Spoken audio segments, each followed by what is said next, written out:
أعوذ بالله من الشيطان الرجيم. بسم الله الرحمن الرحيم.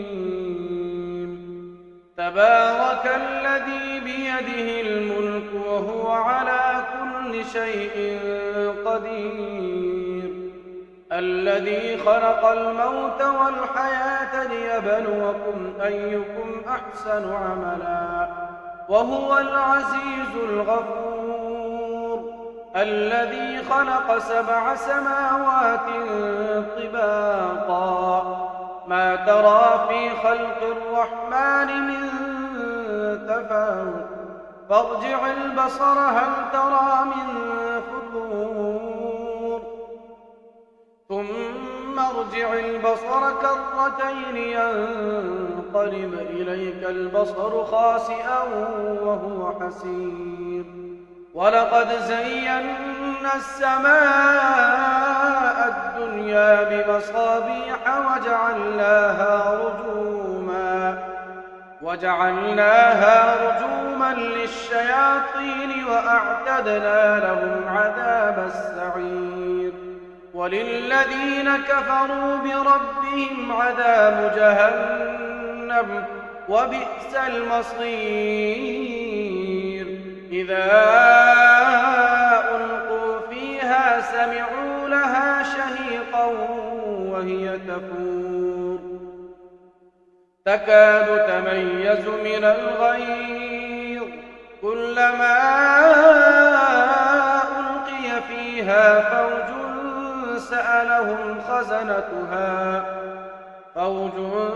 سألهم خزنتها ألم يأتكم نذير؟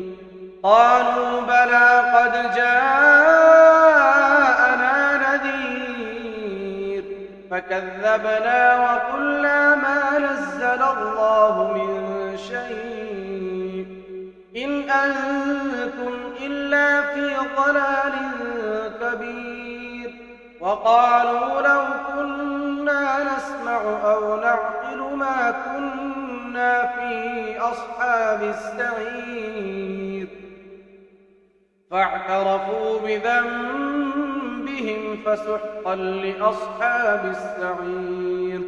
إن الذين يخشون ربهم بالغيب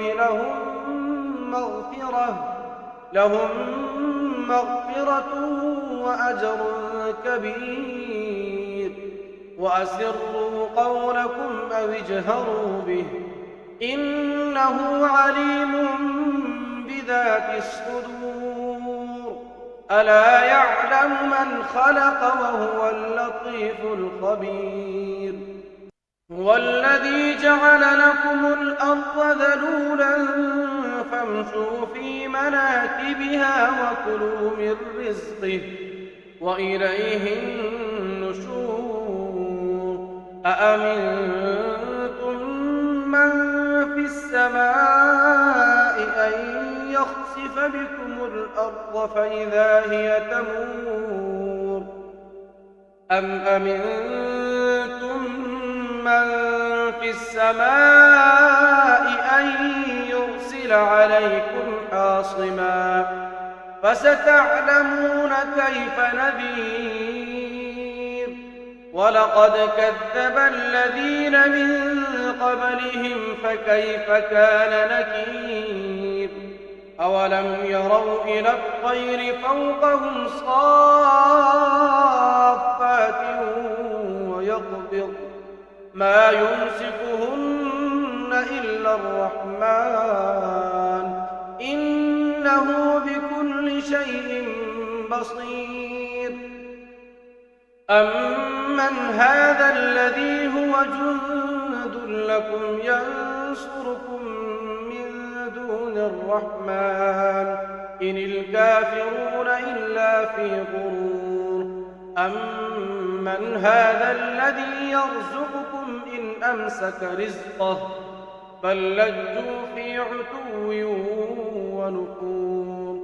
أفمن يمشي مكبا على وجهه أهدى أمن يمشي أهدى أمن يمشي سويا على صراط مستقيم قل هو الذي أنشأكم وجعل لكم السمع والأبصار والأفئدة قليلا ما تشكرون قل هو الذي ذرأكم في الأرض وإليه تحشرون ويقولون متى هذا الوعد إن كنتم صادقين قل إنما العلم عند الله وإنما أنا نذير مبين فلما رأوه زلفة سيئت وجوه الذين كفروا وقيل هذا الذي كنتم به تدعون قل أرأيتم إن أهلكني الله ومن معي أو رحمنا فمن يجير الكافرين من عذاب أليم قل هو الرحمن آمنا به وعليه توكلنا فستعلمون من هو في ضلال مبين قل أرأيتم إن أصبح ماؤكم غورا فمن يأتيكم بماء معين